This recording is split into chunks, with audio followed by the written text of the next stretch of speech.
துணை சேவைகள். அப்ப நாங்க ஆல்ரெடி துணை சேவைகள்னா என்னன்னு பார்த்திருக்கிறோம். ஸ்டார்டிங்லயே உங்களோட வியாபாரம் ஒன்று இருக்குமாக இருந்தா அந்த வியாபாரத்தை இலகுபடுத்தக்கூடிய அனைத்து சேவைகளும் துணை சேவைகள். அப்ப இங்க அவன் என்ன சொல்றான்னு பார்ப்போம். மனிதனுடைய தேவையான பொருட்கள் சேவைகளை உற்பத்தி செய்தல் விநியோகம் செய்தல் என்பது தொடர்பான கருமங்களில் வணிகர்கள் ஈடுபடுறாங்க. எஸ், வணிகம் அவ்வாறுதான் நடக்குது. எந்த ஒரு வணிகத்தையும் வெற்றிகரமாக நடாத்தி செல்வதற்கு பல்வேறு சேவைகள் உதவுது. அவ்வாறு உதவி வழங்குகின்ற சேவை துணை சேவை. பொதுவாக வியாபாரம்ங்கிறது வணிகத்துக்குள்ளானி வரப்போகுது.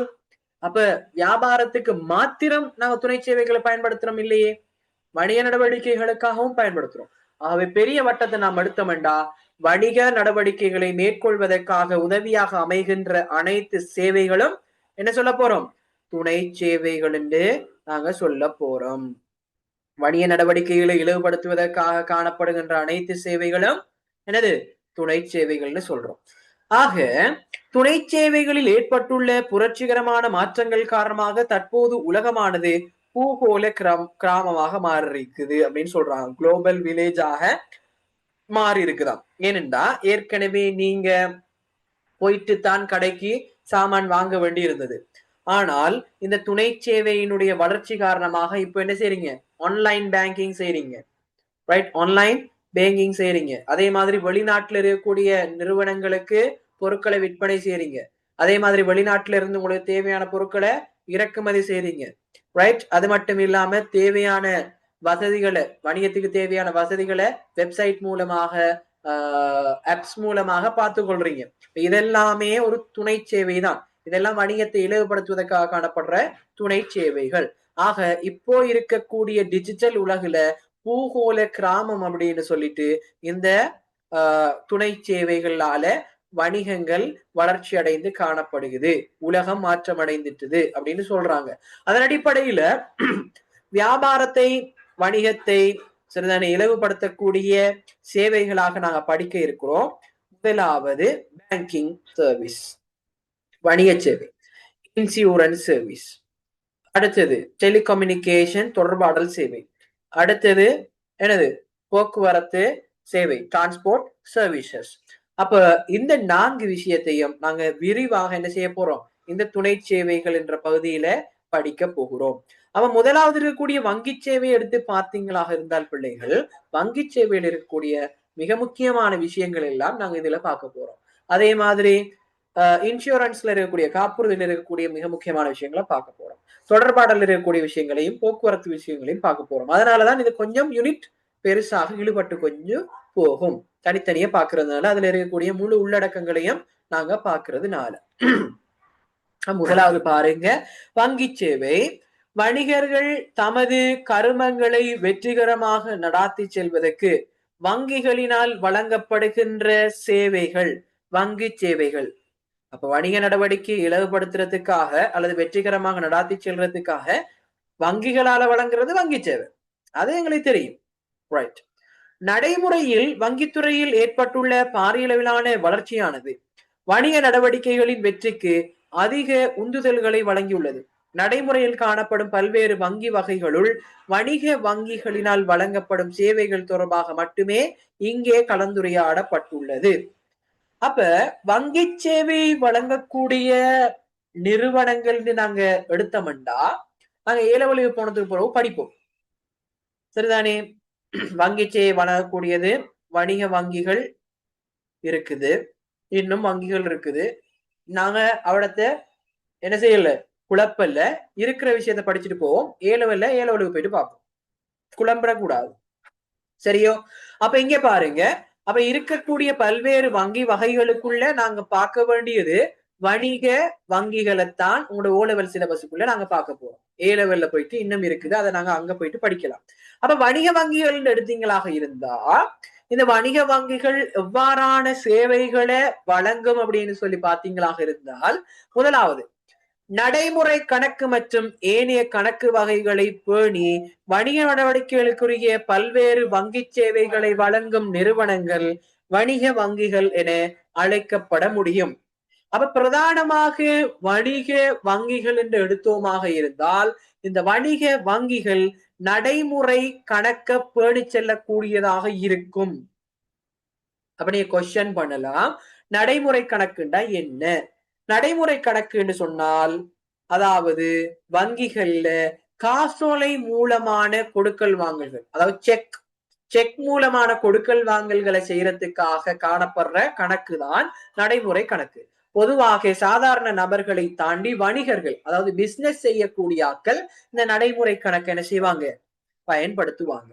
அப்ப நடைமுறை கணக்கு மற்றும் ஏனைய கணக்குண்டா ஏனைய 2 கணக்கு இருக்கு. என்னென்ன கணக்கு? பொதுவாக நாங்கள் மேற்கொள்ளக்கூடிய சாதாரண வைப்புகள், சேமிப்பு கணக்கத்தான் அதை சொல்றாங்க. அதே மாதிரி நிலையான வைப்பு, fixed deposit and saving deposit. அப்ப இந்த கணக்கு வகைகளை வைப்புகளை பேணக்கூடிய வங்கி தான் வணிக வங்கின்னு சொல்றாங்க. அப்ப வணிக வங்கி 3 விதமான வைப்புகளை இயக்கும்: சேமிப்பு வைப்பு, நிலையான வைப்பு, நடைமுறை வைப்பு. சரிதான். இந்த 3 கணக்குகளை பேணி சொல்ற ஒரு வங்கி சேவை நிறுவனம் தான் வணிக வங்கி அப்படின்னு சொல்றாங்க. இவை இலங்கை மத்திய வங்கியிலால வழங்கப்படுகின்ற அனுமதி பத்திரத்தின் அடிப்படையில கரும மாற்றதுனால இதை நாங்க சொல்லலாம் மத்திய வங்கியினுடைய மேற்பார்வையின் கீழ் இயங்கக்கூடிய ஒரு வங்கித்துறை சார்ந்த நிறுவனமாக வணிக வங்கிகள் இருக்குது.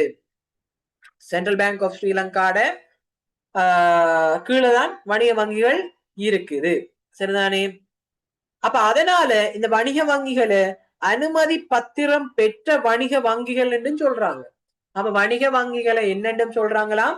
அனுமதி பத்திரம் பெற்ற வணிக வங்கிகள் என்று சொல்லியும் இதை சொல்றாங்களாம். சரிதானே? அப்ப 2 விதத்துல சொல்றாங்க, ஒன்று வணிக வங்கி அல்லது அனுமதி பத்திரம் பெற்ற வணிக வங்கி. வணிக வங்கிகள் வணிகங்களுக்கு அநேகமான சேவைகளை வழங்குகின்றன. அச்சேவைகள் என்னென்னு சொல்லிட்டு இங்க சொல்லியிருக்கிறார். முதலாவது வைப்பு தொடர்பான சேவை, இலத்திரனியல் பணம் தொடர்பான சேவை. முதலாவது வைப்பு தொடர்பான சேவை, நாங்க 3 வைப்புகள் இருக்குன்னு பார்த்தோமா இல்லையா? அதைத்தான் நாங்க இங்க பாக்குறோம். இங்க பாருங்க, சேமிப்பு வைப்பு, நிலையான வைப்பு, நடைமுறை வைப்பு கணக்குகள் என்ன செய்வான்? அவர் பேணுவார். அதே நேரம் பாத்தீங்கன்னு சொன்னா இலத்திரனியல் பணம் வசதிக்குள்ள ATM, CDM, right, online banking அந்த விஷயங்களை சொல்லலாம். அப்போ ஒவ்வொன்றா பார்ப்போம். வைப்புகள் 3 வைப்புகள் இருக்குது. அதுல முதலாவது சேமிப்பு வைப்புகளை பார்த்தோமாக இருந்தால் வணிகர்கள் மாத்திரமில்லை, சேமிப்பு வைப்பை எல்லாரும் பயன்படுத்தலாம். அப்ப வணிகர்கள் மாத்திரமன்றி எல்லோரும், எந்த ஒரு நபரும் தாம் விரும்பிய பொழுது பணத்தை வைப்பிலிடத்துக்கும் விரும்பிய பொழுது வைப்பிலிட பணத்தை மீள பெற்றுக் கொள்றதுக்கும் இயலுமாக காணப்படுகின்ற ஒரு கணக்கு. அப்ப இதுல கீ பாயிண்ட் என்னடா பிள்ளைகள்? தாம் விரும்பிய பொழுது பணத்தை என்ன செய்யலாம்? வைப்பிலிடலாம். அதே மாதிரி விரும்பிய போது வைப்பிலிட்ட பணத்தை மீளவும் எடுத்துக்கொள்ளக்கூடிய இயலுமை இருக்குது. எதுல? சேமிப்பு வைப்புல. அதே மாதிரி இந்த கணக்குக்கு பாத்தீங்களாக இருந்தால், இந்த சேமிப்பு வைப்பு கணக்குக்கு பாத்தீங்களாக இருந்தால் குறிப்பிட்ட அளவு வட்டி என்ன செய்யப்படும்? நீங்க டிபாசிட் பண்ண பணத்துக்கு வழங்குவாங்க. மாதம் ஒரு குட்டி தசத்துல வரும். தசம் 50, தசம் 20 என்று சொல்லி தசக்கணக்கில் என்ன செய்வாங்க? உங்களுக்கு வட்டி தருவாங்க. சரிதானே? அல்லது ஒவ்வொரு வங்கிகளுக்கு அது வேறுபடலாம். சரிதானே? அநேகமா தசக்கணக்குல தான் விடும். அல்லது என்ன செய்யலாம், சில வங்கிகள் அதிகமா இருக்கிற பணத்துக்கு அடிப்படையில ஒரு 20 ரூபா, 30 ரூபான்ற ஒரு 100 ரூபாய் பெறுமதிக்குள்ள நடக்கும். ஒரு பெரிய ஒரு தொகைண்டா அதுக்கு ஏற்ற மாதிரி அவங்க எவ்வளவு சதவீதத்தை வச்சிருக்கிறாங்களோ அதன் அடிப்படையில நடக்கும். சரிதான பிள்ளைகள்? அப்ப தனியாகவோ அல்லது கூட்டாகவோ என்ன செய்யலாம்? இந்த வணிகத்தை நாங்க என்ன செய்யலாம், இந்த சேமிப்பு கணக்க திறக்கலாம். இப்ப இதை எப்படி எடுக்கலாம்டா, சேவிங் அக்கௌண்ட் உண்டு. இப்போ ஒரு ஸ்கூல் ஒன்று செய்யறாங்களாக இருந்தால் அந்த ஸ்கூல்ட பிரின்சிபல்ட பேர்ல, அந்த ஸ்கூல்ல இருக்கக்கூடிய மிக முக்கியமான எஸ்டிசி ஸ்டாஃப்ஸா இருக்கட்டும் அல்லது பிரதி அதிபர், உதவி அதிபர்களாக இருக்கட்டும், இப்படி கூட்டாக சேர்ந்துதான் என்ன செய்வாங்க? சேமிப்பு வைப்பை ஸ்டார்ட் பண்ணுவாங்க. பிகாஸ் ஏன் என்று சொல்லி கேட்டீங்கன்னு சொன்னால், அது அப்படி செய்தால் ஒரு சேஃப்டி என்ற ஒன்று அடிப்படையில. பட் அநேகமாக அவங்க சேவிங் அக்கௌண்ட்டுக்கு பதிலாக நடைமுறை கணக்கு தான் எடுக்கிறது கூட. என்ன, அது ஒரு ஆர்கனைசேஷன் தானே, செக் கொடுக்கல் வாங்கல்கள் தான் சான்றுபடுத்தப்பட்டதாக இருக்குங்கிறதுனால அநேகமாக பிசினஸ், பாடசாலைகள் இவங்க எல்லாமே என்ன செய்வாங்கன்னு சொன்னா நடைமுறை கணக்கத்தான் பேணுவாங்க. நடைமுறை கணக்கத்தான் பேணுவாங்க. பட் சேமிப்பு கணக்குங்கக்குள்ள இந்த சேமிப்பு கணக்கு என்ன செய்யலாம்னு சொல்றாங்கன்னு சொன்னா தனியாக அல்லது கூட்டாக என்ன செய்யலாமாம்? ஆரம்பிக்கலாமா. நிகழ்காலத்துல வணிக வங்கிகள் பொதுவாக சாதாரண சேமிப்பு வைப்பு கணக்குகளுக்கு மேலாக பல்வேறு தரப்பினரும் பல வைப்பிலிடக்கூடியவாறு பல்வேறு பெயர்களின் அடிப்படையில விசேட சேமிப்பு கணக்கு வகைகளையும் கொண்டு வராங்க.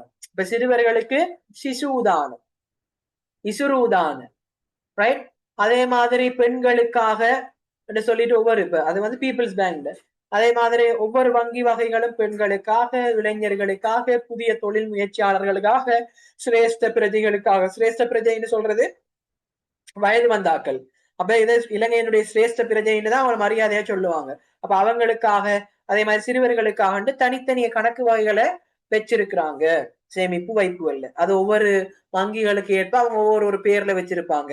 உதாரணத்துக்கு பிஓசி பேங்க் இளைஞர்களுக்கானது என்னது 18+, ரைட்? அதே மாதிரி பீப்புள்ஸ் பேங்க்ல சம்திங் யூத் அப்படின்னு ஏதோ ஒண்ணு வரும். அப்ப அந்த மாதிரி ஒவ்வொரு பெயர்கள்ல வச்சிருக்கிறாங்க. பிரதானமாக சேமிப்பு வைப்பு கணக்குன்னு சொன்னா நாங்க தெரிஞ்சு வைக்கணும், நாங்க விரும்பிய போது வைப்பிலிடலாம், விரும்பிய போது வைப்பிலிட்ட பணத்தை மீள பெற்றுக் கொள்ளலாம். அது முதலாவது பாயிண்ட். இரண்டாவது பாயிண்ட் என்னன்னு சொன்னால், சிறுதான பிள்ளைகள் குறிப்பிட்ட அளவு வட்டி வழங்குவாங்க, தனியாகவோ அல்லது கூட்டாகவோ ஆரம்பிக்கலாம். இந்த 3 பாயிண்ட்ஸும் எங்களுக்கு சேமிப்பு வைப்பு உண்டோன்னு ஞாபகம் வர வேணும். அடுத்து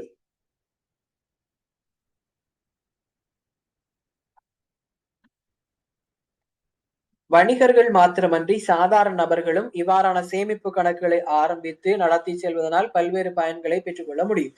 இவ்வாறு இந்த சேமிப்பு வைப்பில் இருந்து கிடைக்கக்கூடிய நன்மைகள் என்னன்னு கேட்கிறார். முதலாவது பார்த்தோம் சேமிப்பு வைப்புண்டா என்ன, சேமிப்பு வைப்பினுடைய பண்புகள் என்ன.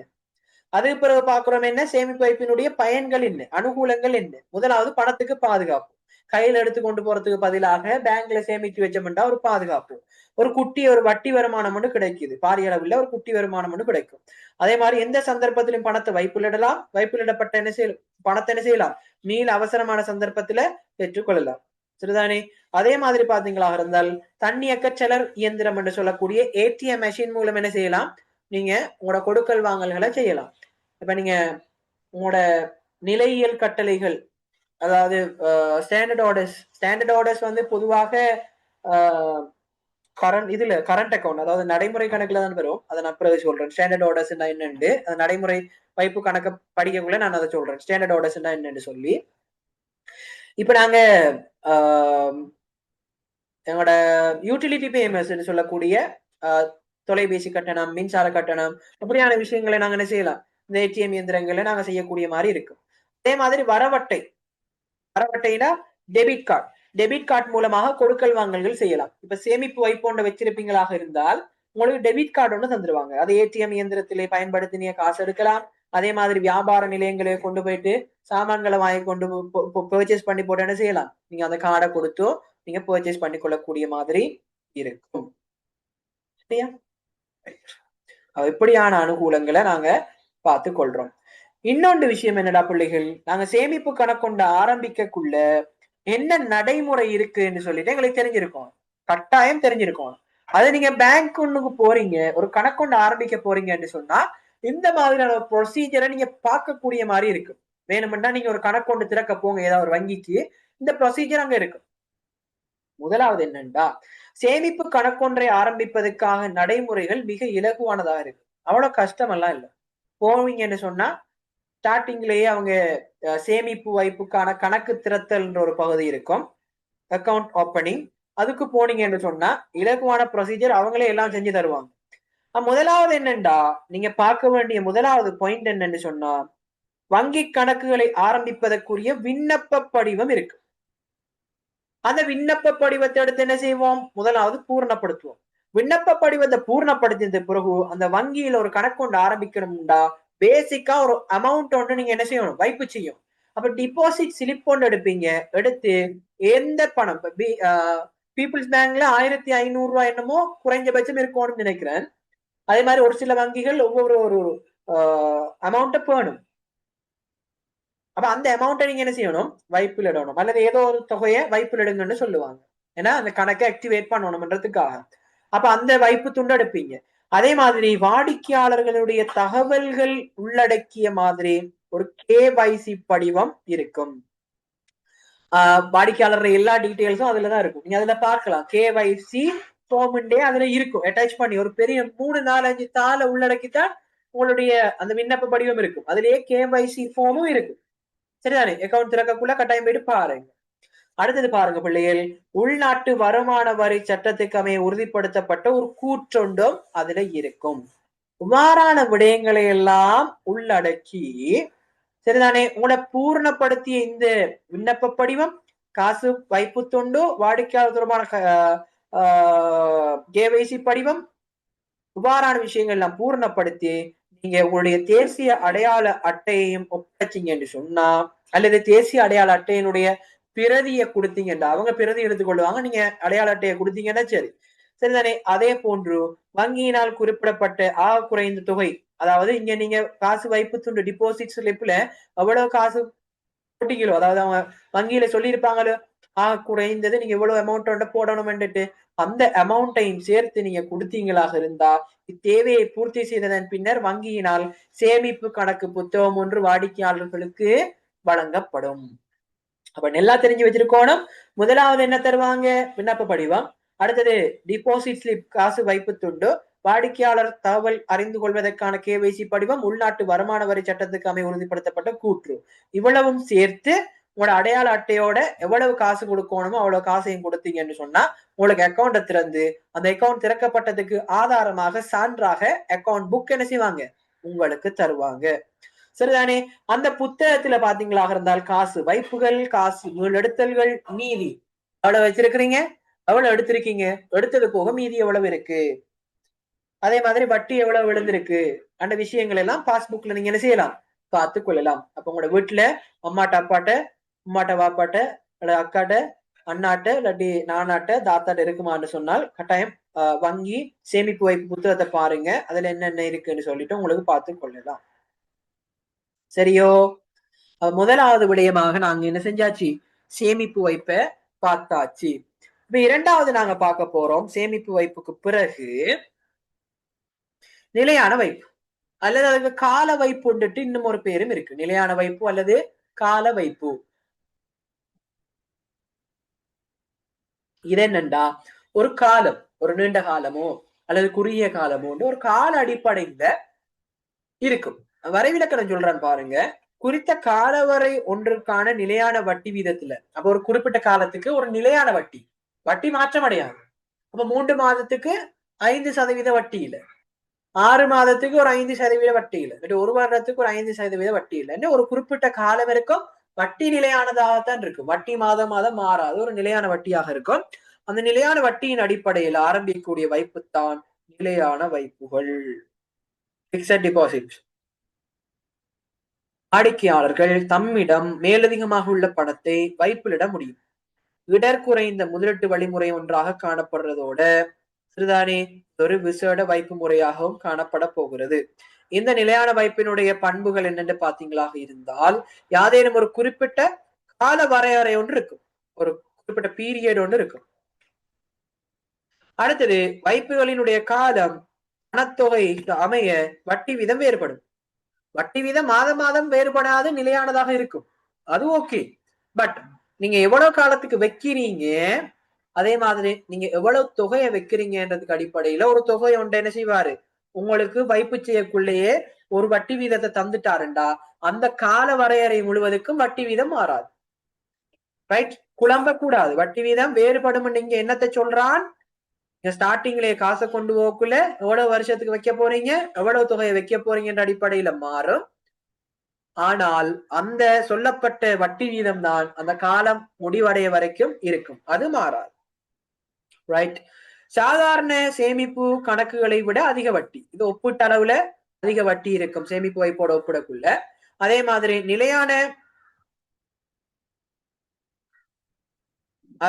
நிலையான வைப்பு சான்றிதழை புனையாக வைத்து குறிப்பிட்ட வீதம் வரை கடன்களை பெற்றுக்கொள்ள முடியும். இப்ப எப்படி நீங்க சேமிப்பு வைப்பொண்ட திறக்கக்குள்ள உங்களுக்கு கணக்கு புத்தகம் தாரானோ, அதே போல நிலையான வைப்பு நீங்க செய்யக்குள்ள உங்களுக்கு நிலையான வைப்பு சான்றிதழ் தருவான். நீங்க இவ்வளவு தொகையை இவ்வளவு கால பகுதிக்கு இத்தனை சதவீதம் வட்டியில என்ன செஞ்சிருக்கிறீங்க, நிலையாக நீங்க வச்சிருக்கிறீங்க அப்படின்னு சொல்லிட்டு ஒரு சர்டிபிகேட் ஒண்ணு தருவாங்க. அந்த சர்டிபிகேட்டும் ஒரு பண்பு தான். அந்த சர்டிபிகேட்டை நீங்க வச்சுக்கொண்டு என்ன செய்யலாம், கடன் பெறலாம். இப்ப லோன் நீங்க பெறக்குள்ள வங்கியிலயோ ஏதோ ஒரு இடத்துல நீங்க லோன் பெறக்குள்ள உங்கள்ட்ட என்ன கேட்பான், பிணை கேட்பான். சொத்து பிணை அல்லது ஆள் பிணை கேட்பான். ஆள் ஒரு ஆள் என்ன செய்யணும், சைன் வைக்கணும். அல்லது உங்கள்ட்ட சொத்து இருக்குன்னு சொன்னா அந்த சொத்தை நீங்க காட்டணும். சரிதானே? அப்ப ஆள் பிணையோ அல்லது சொத்து பிணையோ கேட்கக்குள்ள நீங்க என்ன செய்யலாம், இதனை இந்த நிலையான வைப்பு சான்றிதழ் என்ன செய்யலாம், நீங்க பிணையாக வச்சுக்கொண்டு குறிப்பிட்ட வீதத்தில் என்ன செய்யலாம், கடன் பெற்றுக் கொள்ளலாம். அதே மாதிரி வட்டி மாதாந்தம் அல்லது கால முடிவடைந்த பின்னர் ஒப்பந்தத்தின்படி பெற்றுக்கொள்ள முடியும். இப்ப நீங்க ஒப்பந்தத்துல எனக்கு மாதம் வட்டியை தாங்கன்னா மாதம் தருவார். இல்ல மொத்தமா சேர்த்து நீங்க வருடம் முடியக்குள்ள எப்ப அக்ரிமெண்ட் முடியுதோ, எத்தனை வருஷத்தால நீங்க உங்களோட நிலையான வைப்பு நீங்க முடிவுறுத்தி கொள்றீங்களோ அந்த ஒப்பந்தத்தின் அடிப்படையில அந்த இறுதியில தாங்கன்னு சொல்லிட்டு நீங்க பெற்றுக்கொள்ளலாம். அதே மாதிரி வைப்பிலிடப்பட்ட திகதி, வைப்பிலிடப்பட்ட தொகை, முடிவிடப்பட்ட காலம் என்பன போன்ற விவரங்களை உள்ளடக்கி வைப்பு சான்றிதழ் ஒன்று வங்கியினால வழங்கப்படும். அதை நாங்க இவ்விடத்தையே பார்த்துட்டோம். சரியா? இதுதான் நிலையான வைப்பினுடைய பண்புகளாக இருக்க போகிறது. ரைட். அடுத்ததாக பார்க்க போறோம், நிலையான வைப்பு ஒன்று ஆரம்பிக்கணும்டா அதுக்கு என்ன நடைமுறை. ஆல்மோஸ்ட் இதே தான், ஏற்கனவே சேமிப்புக்கு பார்த்ததே தான். அப்ப பாருங்க, நிலையான வைப்பு கணக்கொன்றை ஆரம்பிப்பதற்கு பாத்தீங்களா இருந்தால் முதலாவது விண்ணப்ப படிவம், காசு வைப்பு துண்டு, உள்நாட்டு வருமான வரி சட்டத்துக்கு அமைய மேற்கொள்ளப்படுகின்ற கூற்று, அதே மாதிரி வாடிக்கையாளர் தொடர்பான தகவல்களை அறிந்து கொள்ளக்கூடிய KYC படிவம். இவ்வளவுத்தையும் பூர்த்தி செஞ்சு தேசிய அடையாள அட்டையதோட நீங்க என்ன செய்ய போறீங்க, அந்த காசையும் ஒப்படைச்சிங்கன்னு சொன்னா நிலையான வைப்பு நீங்க செஞ்சிட்டீங்கன்னு சொல்லிட்டு என்ன தருவான், உங்களுக்கு நிலையான வைப்பு சான்றிதழ் தருவான், சர்டிபிகேட் தருவான். எப்படி உங்களுக்கு சேமிப்பு வைப்புல சேமிப்பு புத்தகம் தராங்களோ அதே மாதிரி. இப்போ அடுத்தது வருவோம், மூன்றாவது கணக்கு வகை. வணிக வங்கிகள்ல திறக்கக்கூடிய கணக்கு வகை சேவையில உண்டோ, நடைமுறை கணக்குண்டா கரண்ட் அக்கௌண்ட். பொதுவாக வணிக வங்கிகள்ல நடைமுறைப்படுத்தப்படும் பல்வேறு கணக்கு வகைகள்ல வணிகர்களுக்கு அதிகமாக முக்கியத்துவம், வணிகங்கள் அதிகமாக இதை பயன்படுத்துவாங்க. சாதாரண நபர்களும் பெற்றுக்கொள்ளலாம், பட் வணிகர்கள் அதிகமாக பெற்றுக்கொள்ளக்கூடிய முக்கியத்துவமாக உடைய ஒரு கணக்கு வகையாக இது காணப்படும். அப்ப வைப்பிலிடப்பட்டுள்ள பணத்தை காசோலைகள் மூலம் கொடுக்கல் வாங்கல் செய்வதற்கு பயன்படுத்தக்கூடிய ஒரு கணக்கு தான் என்னது, நடைமுறை கணக்கு. அப்ப வைப்பு தேவையான நேரத்துல வைப்பிலிடுறதுக்கும் தேவையான நேரத்துல வைப்ப மீள பெற்றுக்கொள்றதுக்கும் பயன்படுத்துற கணக்கு சேமிப்பு. அதே மாதிரி குறிப்பிட்ட ஒரு தொகை பணத்தை குறிப்பிட்ட ஒரு கால வரையறைக்குள்ள குறிப்பிட்ட ஒரு வட்டி வீதத்துல பெற்றுக்கொள்றதுக்காக வைக்கிற வைப்பு என்னது, நிலையான வைப்பு.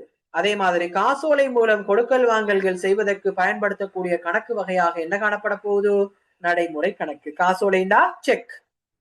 ரைட்.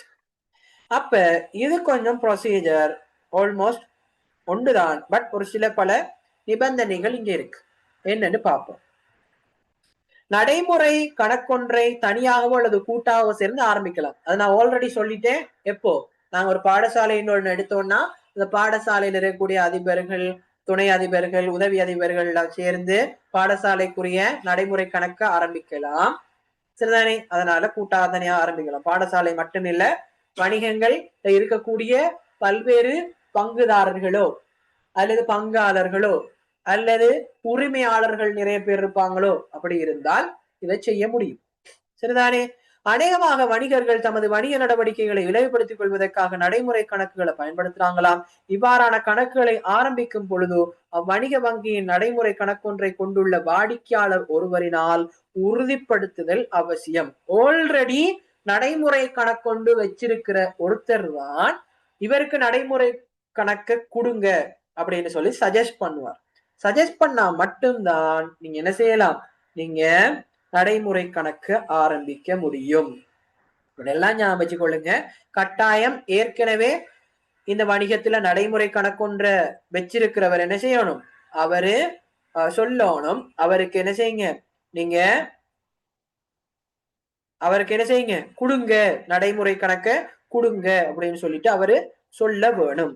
சொன்னா பிறகு நடைமுறை கணக்கை ஆரம்பிக்கும் போது அதற்குரிய விண்ணப்ப படிவம், அதே மாதிரி வைப்பிலிடக்கூடிய அதே என்னது அந்த வைப்பு துண்டு, தேசிய அடையாள அட்டை, கேவைசி படிவம், சரிதானே, உங்களோட சொத்து தொடர்பான விடயங்கள் எல்லாம் காணப்படுகிறது. அவ்வாறான விடயங்களை எல்லாம் நீங்க என்ன செய்யணும், உறுதிப்படுத்தி வழங்குவீங்களாக இருந்தால் நடைமுறை கணக்கு என்ன செய்யப்படும், உங்களுக்கு திறந்து நடைமுறை கணக்குக்கான செக் புக் உங்களுக்கு தருவாங்க. என்ன தருவாங்க? செக் புக் தருவாங்க. சரிதானே. அப்ப நடைமுறை கணக்கொன்றின் வட்டி என்ன செய்யப்படுறது இல்ல, வழங்குறது. அப்ப எல்லாம் ஞாபகம் வச்சுக்கொள்ளுங்க, நிலையான வைப்புக்கும் அதே மாதிரி சேமிப்பு வைப்புக்கும் வட்டி வழங்குவான், நடைமுறை கணக்குக்கு வட்டி வழங்க மாட்டாங்க. வட்டி வழங்க மாட்டாங்க. இது ஒரு வேறுபாடு ஏனைய வைப்புகளோட ஒப்பிடக்குள்ள நடைமுறை வைப்புக்கு. நடைமுறை கணக்கின் மீது குறிப்பிட்ட ஆக குறைந்த தொகையை விட குறையும் பொழுது வங்கியினால் கணக்கு உரிமையாளர்களுக்கு வழங்கப்படும் சில சேவைகளும் கட்டணங்களும் விடப்படும். பாத்தீங்களாக இருந்தா இங்க ஓவர் டிராப்ட் என்ற ஒரு விஷயம் இருக்குது, வங்கி மேலதிக பற்று என்ற ஒரு விடயம் இருக்குது. அதை நாங்க இந்த பாப்போம். இந்த வங்கி மேலதிக பற்று என்று சொல்ற விஷயம் என்னன்னு சொன்னால், சரியா பிள்ளைகள், அதாவது நீங்க காசோலை ஒன்றை எழுதுறீங்க, அதை எழுதுறோம்னு நாங்க சொல்ல மாட்டோம், ட்ரோ பண்றேன்னு சொல்லுவோம், வரைதல் தான் யூஸ் பண்ணுவோம். அந்த காசோலையை நீங்க வரையக்குள்ள உங்களோட அக்கௌண்ட்ல ஒரு 50,000 இருக்குது, பட் நீங்க ஒரு 1,00,000 ரூபாய்க்கு நீங்க என்ன செய்றீங்க, வரைகிறீங்க. வரையக்குள்ள நீங்க வரைஞ்சி உங்களோட ஒரு வாடிக்கையாளருக்கோ அல்லது உங்களோட சப்ளையருக்கோ நீங்க கொடுக்குறீங்க, யாரும் ஒரு ஆளுக்கு கொடுக்குறீங்க. அதை கொடுத்த உடனே அவர் அதை என்ன செய்யறாரு, கொண்டு போயிட்டு பேங்க்ல கொடுக்குறாரு, காசு பாக்குறாங்க அக்கௌண்ட்ல 50,000 தான் இருக்குது, பட் நீங்க 1,00,000 ரூபாய்க்கு என்ன செஞ்சிருக்கீங்க, காசோலை வரைஞ்சிருக்கீங்க. பேங்க் மேனேஜரோ அல்லது அங்க இருக்கக்கூடிய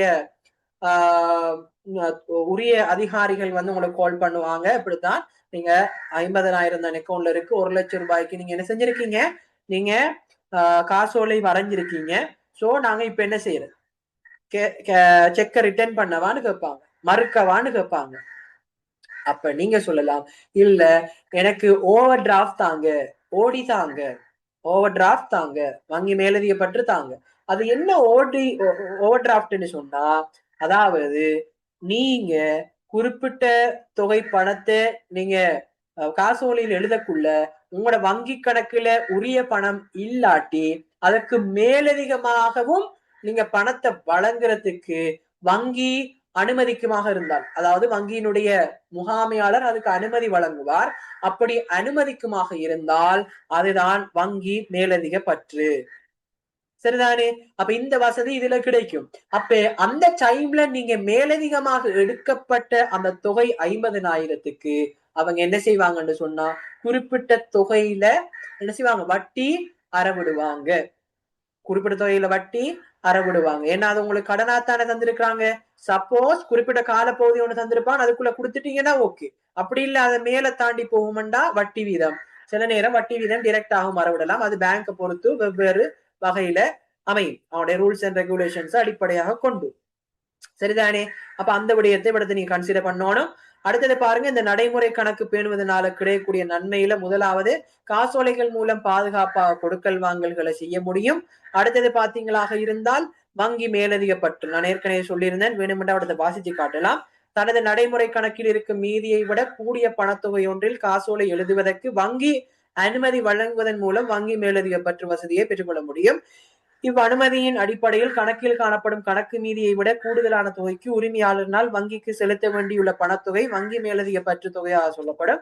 அநேகமாக வணிகர்களுக்கு குறுகிய கால கடன் தேவைப்பாடுகளை இதன் மூலம் பூர்த்தி செய்ய முடியும். அப்ப குறுகிய கால அடிப்படையில் அந்த கடன் என்று வழங்குறதுனால வட்டி அறவிடுவாங்க. அதே மாதிரி பாத்தீங்களாண்டா பிள்ளைகள், நேரடி வைப்புகள் செய்யப்படும், ஏற்றுக்கொள்ளப்படும். எப்படி என்றா, நடைமுறை கணக்கொன்றை பேணும் வணிகர்களுக்கு வேறு நிறுவனங்களிடமிருந்து தனிப்பட்ட நபர்களிடமிருந்து கிடைக்கும் பணம் வங்கியினால் உரியவாறு கணக்கில் சேர்த்து கொள்ளப்படும். இப்ப பங்கு லாபம் உண்டு, ஏதோ ஒரு வங்கியில நீங்க பங்குகள் கொள்வனவு செஞ்சிருக்கீங்க, வங்கியில ஒரு கம்பெனியில உண்டு பங்குகளை கொள்வனவு செஞ்சிருக்கீங்கன்னா டிரெக்டா என்ன செய்யும், உங்களோட அக்கௌண்ட்டுக்கு வந்து சேரும். அதே மாதிரி வட்டி வருமானம் ஏதோ ஒரு இது விஷயத்துல நீங்க இன்வெஸ்ட் பண்ணி வச்சிருக்கீங்கன்னா அதுக்கான வட்டி வருமானம் வரும். சரிதானே. அதே மாதிரி பாத்தீங்களா இருந்தால் கடன் பட்டோர் இருப்பாங்க, அவங்க என்ன செய்வாங்க, உங்களோட கணக்குல டிரெக்டாக நேரடி வைப்புகளை செய்வாங்க. இப்படியான விடயங்கள் இருக்கு. அதே மாதிரி நான் உங்களுக்கு ஒரு விஷயம் சொன்னேன், ஸ்டாண்டர்டோட நிலையியல் கட்டளை எஸ்ஓன்னு சொல்லுவாங்க. அதாவது வணிகர்களுக்கு பல்வேறு நடவடிக்கைகள் காரணமாக குறிப்பிட்ட வகையில் தொடர்ச்சியாக செலுத்த வேண்டிய செலுத்தல்கள் இருக்கும். இப்ப ஒரு வணிகம் ஒண்ணு நீங்க நடத்திட்டு வாரீங்க, உங்களுக்கு தெரியும் வளமையாக 30,000 ரூபாய் வாடகை வழங்கணும். அதே மாதிரி 5,000 ரூபாய் தொலைபேசி கட்டணம் செலுத்தணும். அதே மாதிரி உங்கள்ட்ட ஒரு 5 ஊழியர்கள் வேலை செய்யறாங்க, எல்லாருக்கும் 15,000 வீதம் 5 பேருக்கும் கொடுக்கணும். இண்டா உங்களுக்கு அது தெரியும், வளமையா அது நடக்கும், நடந்தே ஆகும் என்று உங்களுக்கு தெரியும்டா, அந்த விஷயங்களை நீங்க செய்யறத நீங்க என்ன செய்யலாம், வங்கிக்கு ஆர்டர் கொடுக்கலாம். அதான் எஸ்ஓ வளமையாக மாதம் இத்தனாம் தேதி இந்த காசை செலுத்துங்க. அப்ப இவ்வாறு ஏதேனும் குறிப்பிட்ட திகதி ஒன்றில் தொடர்ச்சியாக செலுத்த வேண்டியுள்ள பணத்தொகையை செலுத்துமாறு அது தொடர்பான மாதிரி படிவத்தின் மூலம் வங்கிகளுக்கு எழுத்து வடிவில் நீங்க என்ன செய்யலாம், ஒரு கட்டளையை பிறப்பிக்கலாம். இது நிலையல் கட்டளையின் பேரிலான கொடுப்பனவுன்னு சொல்லுவாங்க, ஸ்டாண்டர்ட் ஆர்டர் சொல்லி சொல்லுவாங்க. காப்புறுதி கட்டணமா இருக்கலாம், கடன் தவணை பணமாக இருக்கலாம், ஊழியர்களுக்கான இதாக இருக்கலாம், சம்பளமா இருக்கலாம், அப்படி இருந்துகிட்டே ஒவ்வொரு ஒரு விதமாக இருக்கலாம். எதுன்னு சொல்லி நாங்க கன்ஃபார்மா சொல்லிடாது. வளமையா நீங்க நடத்துற ஒரு கொடுக்கல் வாங்கல்னா அதுக்கு என்ன செய்யலாம், ஸ்டாண்டர்ட் ஆர்டர் நீங்க கொடுக்கலாம். அப்ப இந்த நடைமுறை கணக்கினூடாக முதலாவது என்ன செய்யலாம் என்று சொன்னா, நீங்க காசோலை மூலமாக பாதுகாப்பான கொடுக்கல் வாங்கல் செய்யலாம். இரண்டாவதாக வங்கி மேலதிக பற்று வசதி, நேரடி வைப்புகளை பெற்றுக்கொள்ளலாம். அதே மாதிரி நிலையியல் கட்டளைகளை செயற்படுத்தலாம். அதே மாதிரி பாத்தீங்கன்னா உங்களுக்கு நீங்கள் செய்கின்ற கொடுக்கல் வாங்கல்கள், உங்களுக்கு நேரடியா வருகின்ற வைப்புகள், அதே மாதிரி நிலையல் கட்டளைகள் எல்லாத்துக்கும் சேர்த்து மாதம் முடியக்குள்ள என்ன செய்வான், உங்களுக்கு பேங்க் ஸ்டேட்மெண்ட் அனுப்புவான், வங்கி கூற்று அனுப்புவான். அதுல என்னென்ன கொடுக்கல் வாங்கல்கள் செஞ்சிருக்கீங்க, யாருக்கு நீங்க செக் கொடுத்திருக்கிறீங்க, எந்த செக் ரிட்டர்ன் ஆகியிருக்கு, யாரு உங்களுக்கு செக் அனுப்பியிருக்கான், அதுல எது ரிட்டர்ன் ஆகி இருக்குது, அதே மாதிரி யார் உங்களுக்கு நேரடி வைப்பு செஞ்சிருக்கா, யாருக்கு ஸ்டாண்டர்ட் ஆர்டர் அதாவது நிலையல் கட்டளை கொடுப்பனவுகள் மேற்கொள்ளப்பட்டிருக்கு என்ற எல்லா டீட்டெயில்ஸும் அதுல A to Z வரவு செலவு வச்சு காட்டி இருப்பாங்க. அப்ப உங்களுக்கு வணிகத்துல நீங்க என்ன கொடுக்கல் வாங்கல்களை செஞ்சிருக்கீங்கன்னுட்டு அந்த ஸ்டேட்மெண்ட்டை வச்சுட்டு என்ன செய்யலாம், உங்களோட கணக்குகளோட ஒப்பிட்டு பார்க்கலாம். ஒப்பிட்டு பார்த்துதான் நீங்க என்ன செஞ்சிருப்பீங்க, சில நேரம் உங்களுக்கு நேரடி வைப்பு வந்தது தெரியாம விட்டுருக்கலாம், அதே மாதிரி ஏதாவது செக் ரிட்டர்ன் ஆனது தெரியாம விட்டுருக்கலாம். எப்படியான விஷயங்களின் மூலமாக நீங்க வங்கி கணக்கிணக்க கூற்றுன்ற ஒரு விடயம் படிச்சிருப்பீங்க எப்ப 10ஆம் ஆண்டுல. அப்ப அந்த விஷயம் உங்களுக்கு விளத்த என்ன செய்யும், இலகுவாக இதை புரிதல்ல கொண்டு வரத்துக்கு உதவும். அப்ப பாருங்க, நடைமுறை கணக்குரிமையாளர் அக்கணக்கின் மூலம் மேற்கொள்ளப்பட்ட கொடுக்கல் வாங்கல்களை உள்ளடக்கி தகவல் சுருக்கம் ஒன்றாக வங்கியினால் நடைமுறை கணக்கு உரிமையாளருக்கு அனுப்பப்படுகின்றதுதான் வங்கி கூற்று. சரிதானே? இக்கூற்று மாதாந்தம் அல்லது காலாண்டுக்கு ஒரு முறை அல்லது கணக்குரிமையாளருக்கு தேவைப்படுகின்ற போது பெற்றுக்கொள்ள முடியும். இதனூடாக வங்கியினால் வணிகத்திற்கான கணக்கு பதிவு செய்யப்பட்ட வைப்புகள் செலவு பதிவுகளாகும். ஏன் உங்களுக்கு அவர் தரணும், ஆகவே கடனாளி சரிதானே பொறுப்புன்ற அடிப்படையில் அவர் செலவு வைப்பார். அதே மாதிரி நீங்க செய்கின்ற கொடுப்பனவுகள் அவருக்கு வருமானமாக அவர் என்ன செய்வார், சாரி இது எப்படின்னா இதனூடாக வங்கியினால் வணிகத்திற்குரிய கணக்கில் வங்கியினால வணிகத்துக்குரிய இதுல என்ன செய்வாங்க, வைப்புகளை செலவாகவும் கொடுப்பனவுகளை செலவு என்ற அடிப்படையில வரவாகவும் வைப்பாரு. சரிதானே? இந்த விடயங்கள் நடைபெறும். இந்த விஷயத்தை நீங்க பார்த்து கொள்ளுங்க. ரைட். அப்ப அவ்வாறே வணிகத்தின் வங்கி கணக்கில் உள்ள மீதிக்கு வங்கி கூற்று காணப்படும். அதே மாதிரி மீதிக்கிடையில் வேறுபாடு காணப்படும் ஆயின் அதற்குரிய காரணங்களை அறிந்து கொள்வதற்கு இக்கூற்று துணையாக அமையும். அப்ப நாங்க என்ன செய்வோம், வங்கி கணக்கிணக்க கூற்றின் மூலமாக அதை நாங்க திருத்தி கொள்வோம். இவ்வளவும் தான் நாங்க முதலாவதாக பார்த்த இந்த துணை சேவைகள்ல, அதுவும் வங்கி சேவையில சரிதானே, அந்த வங்கி சேவையில காணப்படக்கூடிய சேவை வழங்குறதுல 2 வாங்கலாம். ஒன்று வைப்பு தொடர்பான சேவைகள், அதே மாதிரி இலத்திரனியல் தொடர்பான சேவைகள் இருக்க போது வங்கி தொடர்பான விஷயங்கள்ல நாங்க என்ன செஞ்சிருக்கோம், முதல்ல வைப்புகளை பார்த்திருக்கிறோம். என்னென்ன வைப்போ, சேமிப்பு வைப்போ, நிலையான வைப்போ, நடைமுறை வைப்போ. அதுல சேமிப்பும் நிலையானதும் பார்த்துட்டோம். நடைமுறை வைப்புல சரிதானே, நாங்க நடைமுறை வைப்பு கணக்குண்டா என்னென்று வரைக்கும் பார்த்துட்டோம். அடுத்தது நடைமுறை கணக்கினுடைய அனுகூலங்களையும் பார்த்துட்டோம். நடைமுறை கணக்குல பயன்படுத்தக்கூடிய காசோலைண்டா என்ன, அந்த காசோலையோட தொடர்புடைய தரப்பினர்கள் என்ன, காசோலை எப்படி நாங்க வரைகிறது என்று சம்பந்தமாக நாங்க என்ன செய்ய போறோம், நாங்க அடுத்ததாக பார்க்க போறோம். அந்த விஷயத்தை நாங்க என்ன செய்வோம், அடுத்த கிளாஸ்ல நாங்க பார்ப்போம். ரைட்.